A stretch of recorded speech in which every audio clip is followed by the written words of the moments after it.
Nicolas Bouzou, on observe en ce début de quatrième trimestre, bon, on est déjà bien engagé dedans, pardon, mais les chiffres arrivent un peu tard. Légère augmentation du taux de chômage au troisième trimestre, c'est-à-dire entre juin et septembre. On était à 8%, on monte à 8,1%. Alors c'est une mauvaise surprise puisqu'on pensait que le chômage allait décroître.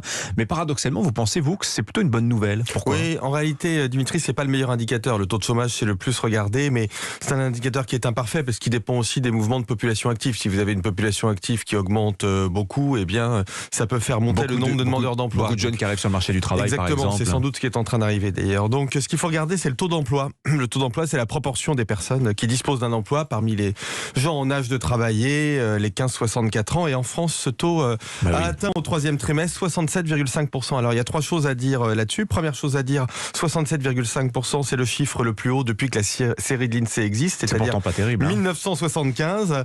Deuxième chose, ça augmente très fort chez les jeunes et ça, c'est grâce à l'apprentissage. Et troisième chose, eh bien, la France est l'un des seuls pays où le taux d'emploi est à un niveau supérieur à son niveau d'avant-crise. Les États-Unis sont encore à un niveau inférieur à leur niveau d'avant-crise. Pareil pour l'Allemagne. Et donc, un indicateur quand même qui montre une situation du marché du travail en France tout à fait remarquable. Donc, le chômage augmente, mais tout va bien. Oui, alors une petite nuance quand même. On a encore beaucoup de gens qui sont en chômage partiel, 500 000 personnes en activité partielle.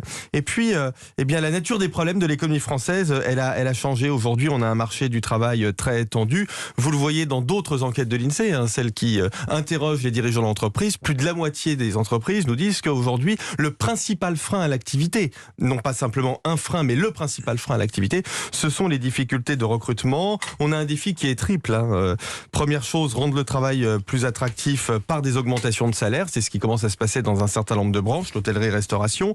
Deuxième chose, eh bien, mieux contrôler les demandeurs d'emploi qui ne recherchent pas activement un job. C'est aussi en train d'être fait. Et puis, on a aussi des défis de politique publique. Par exemple, construire des logements. Où sont les emplois pour que les gens puissent aller travailler et puissent se loger là où il y a de l'activité économique. Moi, je suis pas d'accord avec vous. Je pense qu'il faut augmenter les indemnités chômage. Par contre, il faut faciliter les licenciements. C'est ce que font les pays nordiques. Ça marche très très bien. Faisons un débat. Mais ce sera un grand débat, tout à fait. Non, mais c'est vrai. Je pense que c'est une question qu'il faut que les candidats posent aujourd'hui parce que le diagnostic, à mon avis, n'est pas le bon. Bref, ça n'est que mon avis.